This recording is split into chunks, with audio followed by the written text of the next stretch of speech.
Olá! Este é um tutorial sobre tratamento de alertas indevidos ou falsos positivos emitidos pelo Monitor IT. Mostrarei como identificar e ajustar os casos mais comuns de falsos positivos através das configurações mais simples. Os problemas mais comuns de alertas falsos são os picos de carga, CPUs que chegam a 100% de uso por curtos períodos de tempo, quando isso é normal, e de thresholds, como por exemplo, uma partição monitorada que está com um threshold crítico em 20% e um disco está sendo usado em 50%. Obviamente, essa situação gera um alerta crítico. Um dos casos mais comuns é o de serviços que alternam rapidamente o seu percentual de uso, como uma CPU. É normal que ela chegue ao pico máximo de processamento, acima do threshold critical, mas não permaneça nessa condição.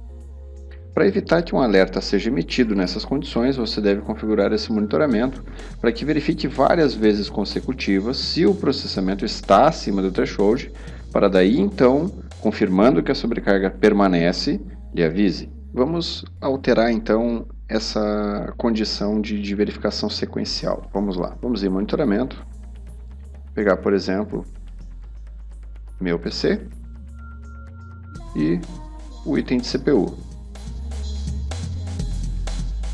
Vamos editar o serviço. Para ajustar o monitoramento, você deve ter acesso ao serviço monitorado, que é a CPU nesse exemplo, e mudar as configurações de intervalo após falha e tentativas após falha, respectivamente esse e esse número. Podemos, por exemplo, dizer que nós teremos 3 tentativas após falha a cada 1 minuto.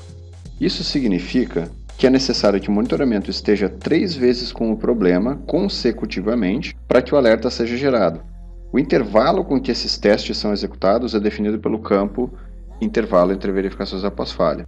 Esse exemplo, ele diz que o monitoramento será feito a cada 1 minuto normalmente, supondo que a CPU esteja em OK, e caso ela venha a sair de OK, ficar em Warning, Critical ou Unknown, são necessárias 3 falhas consecutivas, ou seja, que 3 checagens sejam consecutivamente problemáticas, fora de OK, para que daí então seja gerado o alerta. Vamos salvar essa nova configuração aqui. E agora, ao visualizar o status da CPU, a gente vai voltar lá para o dispositivo, ver aqui os status dos serviços. Essa CPU nesse momento está em Critical. Ela está sendo usada em 5,5%, só que isso é relativamente baixo.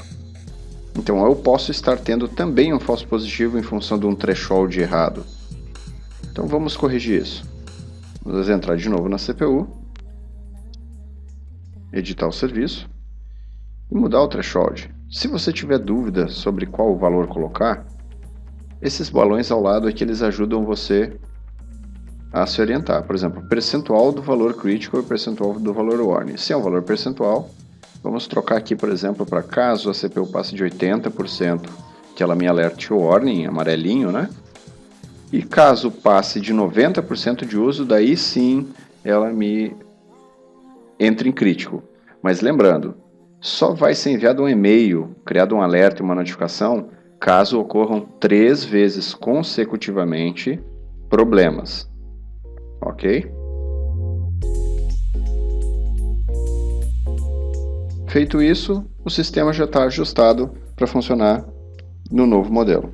Aumentar os valores então do intervalo e tentativas após falha é uma maneira de amenizar picos de carga, uma vez que vão ter que ocorrer vários consecutivamente para gerar um alerta. E esses são exemplos mais comuns que existem de falsos positivos, e podem haver outros tipos. Depende muito da natureza de cada item monitorado, o melhor ajuste. Por exemplo, a CPU é percentual, um link de internet vai ser medido em megabytes por segundo ou megabits por segundo. Este tutorial apresentou métodos de tratamento de falsos positivos comuns no Monitor IT. Obrigado!